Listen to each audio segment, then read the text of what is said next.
Voleybol Federasyonu davet olunmak.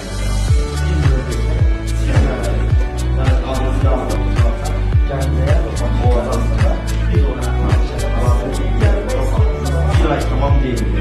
Çok uzun Voleybol Federasyonu. Hayatım için.